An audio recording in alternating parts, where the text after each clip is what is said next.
Good morning, Hank. It is Monday, November 1st, which to many nerdfighters is the beginning of NaNoWriMo, National Novel Writing Month, in which thousands of people write a novel in a single month, thereby making me very jealous of them. I am not doing NaNoWriMo this year, but I am doing NaFaDoy BIMSCOM, National Finish a Draft of Your Book, I mean seriously, come on month. Seriously, Green, come on! Okay, Hank, so often when we try to learn about something with Nerdfighteria, whether it's like quarks or like The Catcher in the Rye, we see comments in which people are like, oh, I wish you were my chemistry teacher, or you would make a great English teacher. And I'm always really flattered by that, but unfortunately it's completely untrue because there's this huge gulf between that which is informational and that which is actually educational. Consider the Lemming is a good name for a band. So Hank, you know about lemmings. They were turned into a series of fantastic computer games. Lemmings are tiny little rodents that live in the... Not so close, please.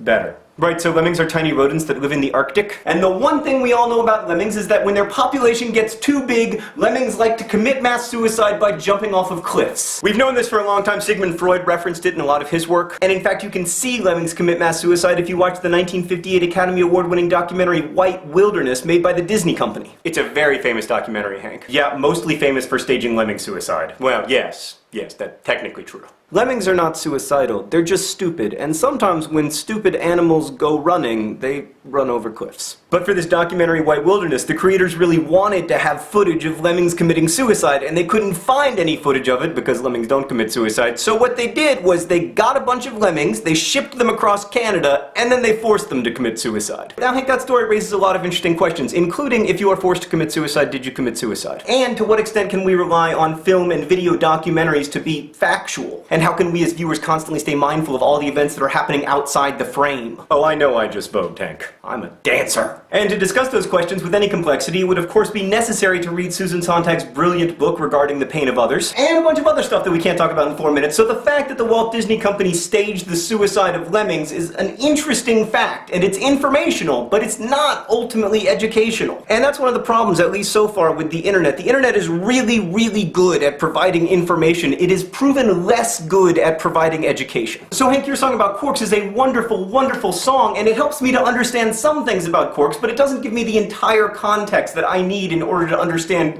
particle physics. The problem with being a teacher is that you have to teach not only the interesting stuff, but the context for the interesting stuff, which is often incredibly boring. Like, I can tell you that a very significant event in the French Revolution occurred in an indoor tennis court, and I can tell you that Marie Antoinette wanted to have fancy last words, but her actual last words were, "Sir, I beg your pardon," after she stepped on her executioner's foot. And I can tell you that Jean-Jacques Rousseau, whose political philosophy so deeply influenced the French Revolution, liked to be spanked by girls so much that he would sometimes drop his drawers in public in the hopes that they would smack him. In a related story, ineffective strategy is ineffective. But knowing all of those facts would not actually lead to you having an informed understanding of the French Revolution. While I think we've gotten pretty good at informationalism, I don't think that we've gotten very educational yet. But that's about to change. Hank, beginning Friday and then continuing all next week, we are going to make a solid effort to be educational. And Nerdfighteria, in this attempt, we need your help. Let us know what you would like us to talk about. Like, is there something in school that you don't understand and would like to understand? Or if you're done with school, is there something that you didn't learn in school that you wish you'd learned? Thank you for your suggestions. Thanks for being awesome. And Hank, oh, pumpkins! Hank, pumpkins, pumpkins, pumpkins! Pumpkins, Nerdfighters, so many of you chose to make Nerdfightastic pumpkins this year. Thank you. My favorite, this one, a This Star Won't Go Out pumpkin. Which reminds me, Nerdfighters, get your Esther bracelets, dftba.com/Esther. 100% of the proceeds go to the This Star Won't Go Out Foundation. Thank you for being awesome. Hank, I will see you on Wednesday.